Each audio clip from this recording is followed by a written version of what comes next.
Bonjour à tous et à toutes et bienvenue sur ma chaîne Mindful Remind. Je suis Marine, votre coach en mindset et en manifestation consciente. Et aujourd'hui, on se retrouve pour une nouvelle vidéo dans laquelle on va parler des techniques de manifestation. Mais avant de commencer, jingle!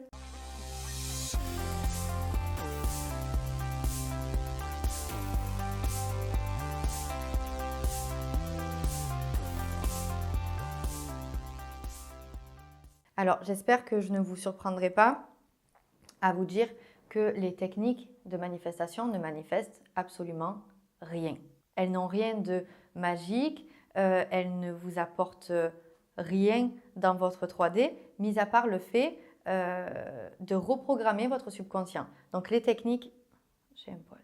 Donc les techniques, pardon, les techniques de ça y est. Donc, les techniques de manifestation sont vraiment là pour reprogrammer votre subconscient et vous permettre d'incarner la version de vous qui a déjà ce qu'elle désire. Vous avez de nombreuses techniques et je vais vous citer les plus communes et selon moi les plus efficaces, même si après ça c'est propre à chacun. Mais je ne vous parlerai pas des techniques du style les cristaux, faire des rituels de lune. Ça non, parce que selon moi c'est remettre son pouvoir à l'extérieur. Mais ça ne veut pas dire que ça ne fonctionne pas, puisque on manifeste nos croyances. Donc, si vous êtes convaincu que les cristaux vous permettent d'avoir telle ou telle chose, ou que écrire pendant des phases de lune, écrire à la lune, vous permet d'avoir tel souhait exaucé, alors si vous en êtes convaincu, faites-le.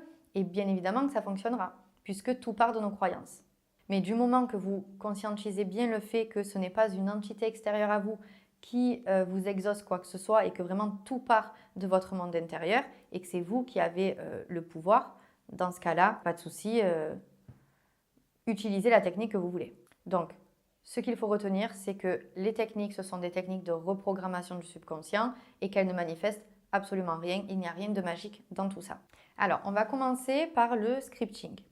Alors, le scripting qui est différent du journaling. Attention, le journaling, c'est plus une technique de libération. D'accord? C'est une technique pour vraiment écrire. Donc, le journaling, c'est comme lorsque vous écrivez dans un journal intime, hein, c'est le principe, pour vraiment décharger ses émotions, se rendre compte de ce qui se passe à l'intérieur de nous, se rendre compte de nos blocages, de nos croyances grâce au journaling. Le scripting, c'est vraiment une méthode. Oh, j'avais qui me pique. C'est vraiment une méthode qui va vous permettre, en scriptant ce que vous voulez, qui n'est pas encore le cas, d'accord? Vous allez écrire comme si c'était déjà le cas.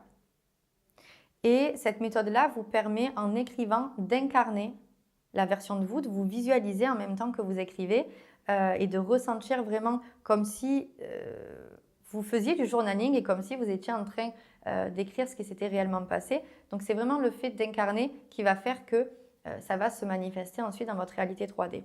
Et c'est exactement ce qui se passe lorsque, par exemple, je reprends l'exemple de tout à l'heure, dans les rituels de lune où vous venez écrire ce que vous désirez, ce qui fait que ça fonctionne, c'est uniquement le fait qu'à ce moment-là, vous avez incarné pleinement cette version-là de vous, vous avez changé d'état de conscience à ce moment-là, et ensuite vous avez lâché prise, vous avez laissé.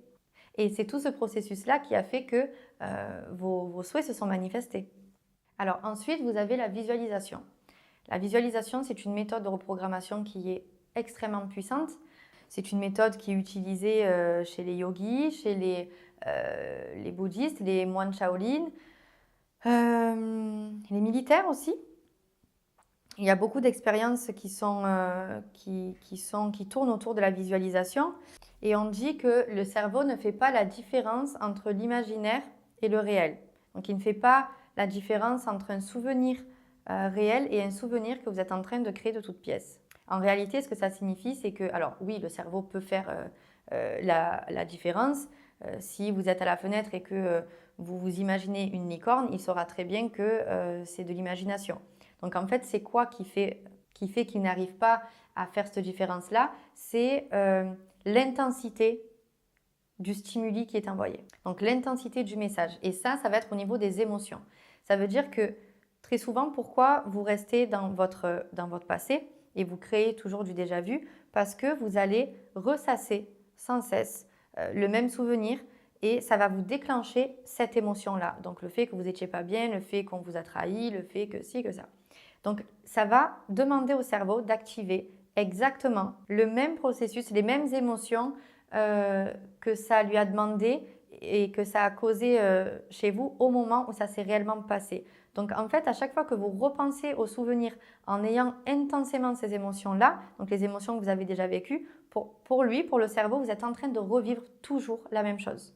Donc c'est pour ça que vous finissez par revivre très souvent les mêmes histoires. Donc là, le fait de visualiser et de ressentir intensément comme si c'était déjà le cas, le cerveau, lui, c'est tellement intense, les émotions sont déclenchées, donc du coup c'est tellement intense que pour lui c'est réel. Donc dans toutes ces techniques-là, bien évidemment, la clé c'est la répétition. Donc le fait de répéter, de faire une visualisation plusieurs fois, imprime vraiment ce que vous désirez dans votre subconscient. Donc je parlais de la répétition, et la répétition, bien sûr, c'est la clé puisque c'est exactement ce qu'il vous a fallu pour intégrer vos habitudes, pour apprendre votre prénom, pour apprendre à marcher, pour apprendre à faire du vélo, pour apprendre des règles. Lorsque nous étions punis à l'école et qu'on nous demandait d'écrire 100 fois, c'est la répétition pour que ça puisse s'imprimer dans notre cerveau. Et que ça puisse, comme je dis, s'imprimer dans votre cerveau jusqu'à ce que ça devienne naturel, jusqu'à ce que ça fasse partie de votre identité.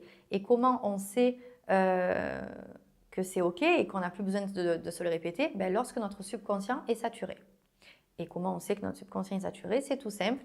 Si aujourd'hui je vous demande de vous répéter votre prénom plusieurs fois par jour, vous allez me dire « Marine, tu es bien gentille, mais ça m'a saoulée ». Ce qui est normal, parce que vous le savez, et ça fait partie de vous, vous le savez. Et c'est exactement la même chose. Le fait, c'est pour ça qu'on va venir du coup à la technique des affirmations, mais le fait de vous répéter plusieurs fois la même chose, au moment où c'est intégré, vous n'aurez plus le besoin, vous le sentirez, vous n'aurez plus le besoin de le répéter et de vous l'affirmer. Donc justement, il y a aussi la technique des affirmations et dans cette technique-là, comme toutes les techniques, il y a plusieurs manières différentes de l'utiliser. Donc les affirmations, vous pouvez les écrire. Donc en utilisant le scripting, vous pouvez les répéter à haute voix. Vous pouvez vous les dire dans votre tête. Vous pouvez faire des affirmations robotiques. Bon, même si moi, voilà. Après, c'est selon vos croyances. Donc vraiment, c'est quelque chose qui est propre à vous. Vous pouvez également, moi ce que j'aime bien faire, c'est les enregistrer. Donc j'enregistre ma propre voix.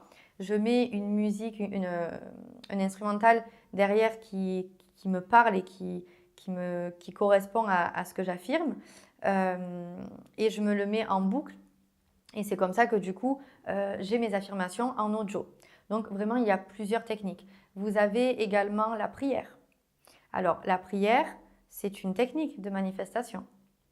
Et lorsqu'on comprend la puissance de son subconscient et qu'on entre vraiment dans la manifestation, on comprend que la prière est une technique qui regroupe l'affirmation, qui regroupe la visualisation, la méditation, etc. Il y a un verset d'ailleurs dans la Bible qui l'explique très bien. Je ne me souviens pas du tout, je vais regarder justement. Donc du coup, je préfère lire pour ne pas dire n'importe quoi. Donc, c'est Marc 11, 2.24.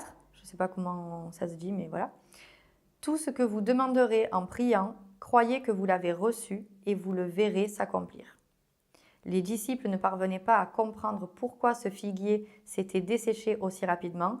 Jésus saisit donc cette occasion pour leur donner une leçon sur la foi qui déplace les montagnes. Donc, en fait, la prière, c'est ça. C'est le fait de, donc c'est de la visualisation, c'est le fait de croire en ce qu'on est en train de s'imaginer, en ce qu'on est en train de dire. La prière n'est absolument pas quelque chose pour supplier ou pour quémander. Ce n'est pas « s'il te plaît, je t'en supplie, est-ce que je peux ?» Non, c'est vraiment, tu t'enfermes dans une bulle où vraiment tu incarnes déjà ce que tu demandes. C'est vraiment ça la prière.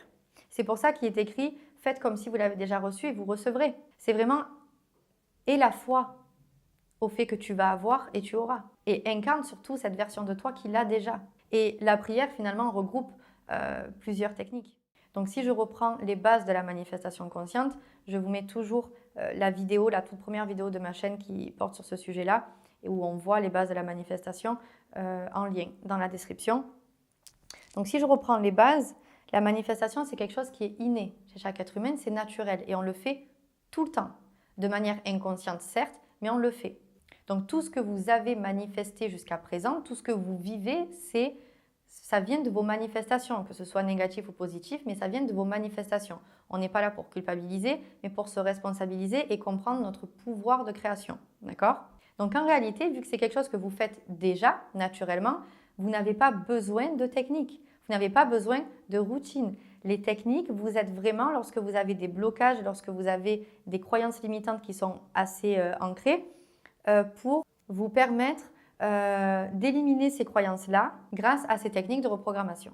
Et le dernier point que j'aimerais aborder, c'est vraiment de faire attention à ce que vous faites en dehors de ces techniques. C'est juste hyper important. Je m'explique. Là, on va prendre l'exemple des affirmations, mais c'est exactement la même chose pour toutes les techniques, d'accord ? Si vous affirmez un peu le soir, un peu le midi, un peu le soir, un peu le midi, n'importe quoi, un peu le matin, un peu le midi, un peu le soir, vous m'avez compris. Et que le reste du temps, vous rechangez de version en redevenant celle que vous êtes habituellement avec vos anciennes pensées qui sont du coup le contraire de ce que vous affirmez, vous imaginez bien que c'est ça qui va l'emporter, puisque votre subconscient est déjà habitué à ce fonctionnement-là. Et en plus, vous continuez de le nourrir beaucoup plus souvent que le peu d'affirmations que vous faites. Donc, si vous décidez d'entreprendre une reprogrammation pour acter un changement dans votre vie, faites vraiment attention à votre discours intérieur, à ce que vous racontez aux autres. Tout comme moi, quand j'ai décidé que j'étais non-fumeuse, je m'y suis tenue. J'ai été disciplinée à ce niveau-là. Et j'ai persévéré. Et aux autres, je ne disais pas « mais de toute façon, je suis fumeuse ». Non, je maintenais le fait que j'étais non-fumeuse. On me croyait pas, on ne rigolait pas. Ça m'était égal complet. Moi, j'étais disciplinée, donc vous n'êtes pas obligé de dire à l'extérieur de vous ce que vous pensez réellement. Hein. Moi, c'est parce que ça m'était égal et ça m'aidait. Mais en tout cas, à l'intérieur de vous, c'est hyper important parce qu'en fait, ce que vous allez dire à l'extérieur, c'est pas grave si vous n'y croyez pas. Si vous dites oui, je fume, mais qu'à l'intérieur de vous, non, mais en fait, je suis non-fumeuse, c'est ça qui est important. Voilà, c'est vraiment d'être aligné et de croire en ce que vous dites. Donc, si vous croyez ce que vous dites, faites attention à ce que vous dites. Si vous avez la capacité de dissocier ce que vous pouvez dire de ce que vous pensez réellement, alors c'est pas très très grave. Mais vraiment, le but, c'est de faire attention à votre chat mental, à votre discours intérieur, l'histoire que vous vous racontez. Il faut qu'elle soit vraiment alignée à la reprogrammation que vous êtes en train de faire.